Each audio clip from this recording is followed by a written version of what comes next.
All right, let's get into it with AEW New Year's Smash. We got JR back beating cancer. Good for him. As much as I'd rather have Taz on commentary, I'm glad JR gets to, beat cancer, of course, and come back and have his job back. That's awesome. Good for him. We start off with a 10-man tag, and I don't know about you guys, but I am sick and tired of AEW and these tag team matches. They're driving me insane. Bring the fucking trios titles in if you're gonna have 700 tag team matches. And you know how many tag team matches were on this fucking show? One, two,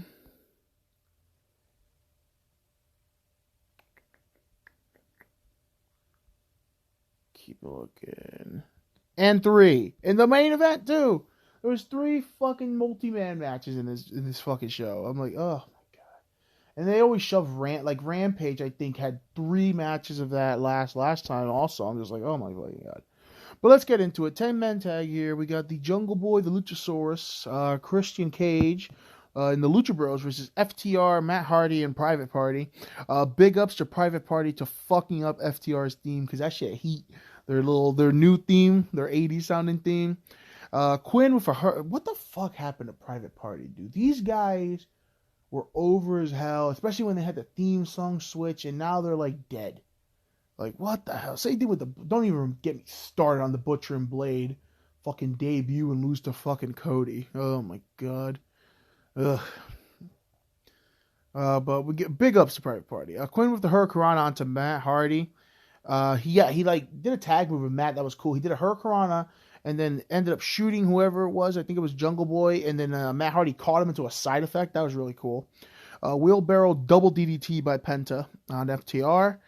Quinn with a sliced bread DDT. He's done this move before, and it always impresses me. It's fucking dope. Like, he does the sliced bread and then makes like a right turn or a left turn and hits a DDT.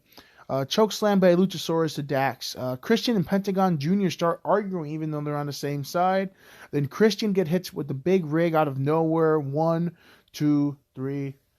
Usually I would not be happy about Christian taking the pin here, but we're going to get heel Christian out of it, and that's just how he rolls, and I cannot wait. That is what has been missing. Like, I loved Christian's little babyface run he had in TNA because, AEW used him for the Kenny match, and that was about it. But I think it's going to be fantastic to get some heel Christian action. I don't know about him feuding with Jungle Boy because I feel like that's a bad idea. It's going to add to Christian's heat, but the mic work, oh my god, Christian's going to destroy this man. But yeah, heel Christian, I'm all in. Please, please, please, please, please. We got Eddie Kingston and Pride and Powerful versus 2.0 and little baby Danny Garcia. Eddie with the machine gun chops to Garcia. 2.0 roll up and win in about like a couple minutes. I legit looked away and 2.0 lost. Santana and Ortiz just fucking lost to 2.0 in a roll up in about less than 5 minutes. A fight breaks out. Ring bell to the head of Santana, busts him open a little bit. Chris Jericho returns. Eddie looks pissed because Jericho's just sitting there. He lets basically Santana get jumped and comes out. The song is still playing. People are singing along, and Jericho's out there. Yeah, baby, yeah. So Eddie is pissed. He confronts Jericho, says he does not need him, and he wants to fight Jericho. I'm in for this. I'm in for an Eddie Kingston Jericho little feud. Even though, is Kingston a heel or a babyface? The man changes once a week. I still think they did him fucking dirty in that CM Punk feud. He should have won that match. Like, you made this man a pure-blooded heel just to get Punk not booed. I mean, Punk was getting booed out of the fucking building fighting this guy. And then you transfer him right away to another feud. You don't even continue it or acknowledge it. They're really setting up this Wardlow split. They did this thing backstage where basically any title that Wardlow wins automatically goes to MJF, and Wardlow is not having it. He looks very pissed off. Again, something that should have been done a long time ago is have Wardlow be a star. Just the fact that this man also lost his debut match to Cody Rhodes is a fucking shame, because this guy, I've been singing Wardlow's praises since the AEW started. Wardlow versus Colin Delaney, ECW legend. Nasty clothesline by Wardlow. Powerbomb, powerbomb, powerbomb. And one more time. 4 powerbombs he's done. I'm not a big fan of the powerbomb symphony thing. The F10 was so much better. But hey, whatever. If the crowd get him over, get him over.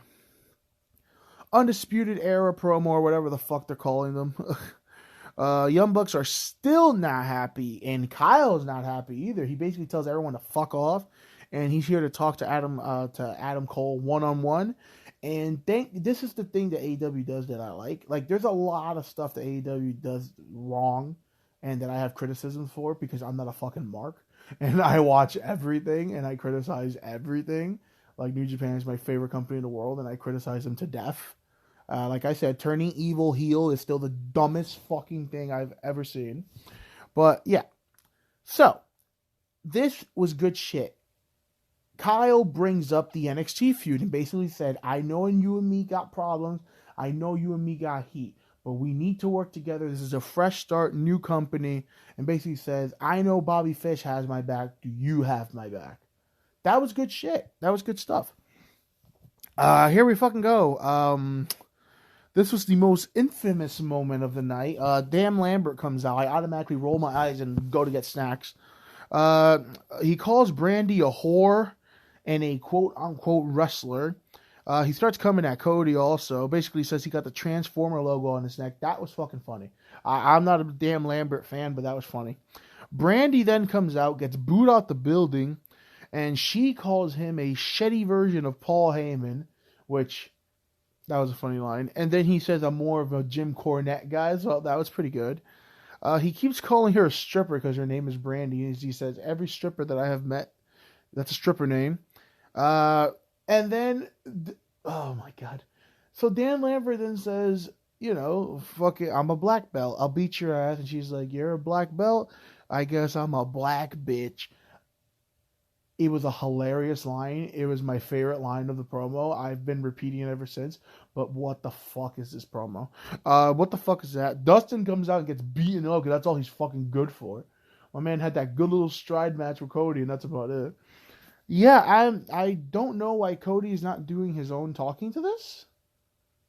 I don't know why. Like, and Brandy's a heel if you watch AEW Dark. Brandy is a pure-blooded heel, so whatever. Jade Cargill versus Thunder Rosa. Big ups for the Thunder Rosa X23 gear. That was pretty cool. So. I am a big Jade Cargill fan. I think she should win the TBS championship. I think she should remain undefeated. And I think Jade is fucking awesome. And I like Thunder Rosa, but she's basically the John Cena of the women's division. This girl does not lose cleanly, even if you pay her. Like, oh my God, this woman never fucking loses. Her 2 losses now include Ultimate. It takes like 17 people to get in there. But she's really popular, so whatever. So, this match was not pretty. This is the problem, AEW, that I've been saying. You have Jade come out, do tiny squash matches. She needs to have longer matches. She needs to learn how to sell. This whole match, this woman had no idea how to sell an injury because she's never been put in that position. And Jade is fucking great. I like Jade. The stuff that she does good, she does good. But this is mostly AEW's fault because you have Dark, you have Elevation. Put Jade in a fucking match where she can sell. Put her in a match with Nyla. Put her in a match with fucking someone bigger than her where she can sell and get better and put it on the internet show because who gives a fuck about Elevation and Dark? And then on TV, guess what? You make her Goldberg. Like, you improve her on the developmental shows. Like, you improve her there. But so, Jade is going... Basically, they did this thing where they fought outside of the ring for their half the match. I didn't know how I felt about that. I thought that was okay. Rosa slips off the rope almost really bad. Like, she botched her almost very hard. Jade is going for her back. Rosa is going for her knee. Big pump kick by Jade. Awesome sell by Rosa here. She did a whole fucking turnaround. Pop-up Samoan drop by Jade. Very impressive, but she needs to not hang on to it. Like, when people, like, you gotta look at Umaga when he used to do the pop-up Samoan. He would just pop him up, bam, drop him. She, like, hangs on to it way too long. But I guess she's trying to make sure they're okay. I don't know. It might be like that. So, a masked woman comes out and smashes something on Thunder Rosa's head. Jade hits a very shitty-looking Jaded for the win. Rosa attacks Jade, and then the masked person is revealed to be Mercedes Martinez. This is so fucking random, but okay. I'm okay with a Martinez-Rosa feud as long as it keeps Rosa away from the title. I don't want Thunder Rosa to win the title. If you're going to win the title, she's got to beat Britt Baker. That's the rivalry you do. You don't have Rosa win the TBS title. That's just stupid. They both jump Rosa, and then Ruby Soho comes out to make the save. And yeah, I'm glad Jade is going to win the title. I'm pretty sure Jade's going to win the title. But at the same time, that was stupid. Like, you got to teach this woman how to sell. She's got offense down. Teach her how to sell. Teach her how to tell a story. She had no idea what she was doing because she's never had to sell. You know what I mean? Like, that's just dumb. Oh, fucking goody. Time for a CM Punk Sport Talk show. This dude comes out every fucking week and talks about sports. I don't care about sports. I don't care if the cheap pops. I don't care about the crowd. I honestly don't care about Mr. Phil. I've never really been a big CM Punk fan other than his ECW run. This and the Straight Edge Society. This is so stupid. This is a waste of time. The man comes out, talks a little bit about MJF, and then makes a sport fucking reference for the 100th time. If he's not talking about food, he's talking about sports, he's talking about shoes. I don't care. So I don't know how people are praising this comeback when you got a person like Bryan Danielson on the fucking roster who's legit had 2 5-star matches and is making people while this dude is out here just beating people for no rhyme or reason. And when he beats MJF, I don't want to hear no one complaining because you guys wanted this douchebag back, so you guys can have him back. Jesus, I just can't stand this dude, I swear. Sammy comes out, picture-in-picture cards, as he wants his title back. Good luck, Sammy. Shida wants another rematch with Dweeb. I'm down for that. This is what happens when you end a rubber match in a fucking roll-up. That was stupid. Brian Pillman Jr. talks about Griff getting bodied. Wants a match with Malachi Black. Lights go out. Malachi comes out and points. So I'm in. Brian Pillman Jr.'s promo was good here. They need to cut out this Varsity Blonde thing and put him back how he was in MLW. Brian Pillman Jr. had some swagger to him. He had some drip. You know what I'm saying? But this whole Varsity Blonde thing is just dumb. Ooh, dude, I was hyped. I was fucking hyped. Red Dragon came out. They have an entrance. They have the fucking Tron with the dragon. They did the pose. They had the song. Oh, God. I'm so happy Kyle chose to come here because just for Red Dragon alone, I fucking love Red Dragon. So we got the Undisputed Era versus the Best Friends. A Dude Buster DDT by Trent. Wheelbarrow DDT German combo by the Red Dragon. That's the Red Dragon special, baby. Trent with a big spear on the stage to Cole. Double pile driver onto Cole, and then a beach break for a near fall. You see, that pissed me off.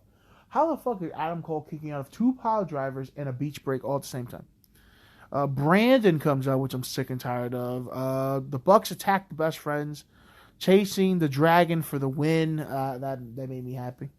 Bucks try to stir a problem, basically because Kyle ended up kicking Adam by mistake. The Bucks come to Cole, and they're just like, look, he kicked you. He kicked you. I told you he has a problem. And then Cole's giving this look to Kyle, and Kyle's like, dude, get the fuck over it. So this was good stuff. I really hope Kenny could come back early because I want to see Elite versus Undisputed Era. Like, that's been the match that needs to happen for a long time now. And fucking, yeah, it was good stuff. I thought this was good stuff, but could do with all the 155 tag team matches.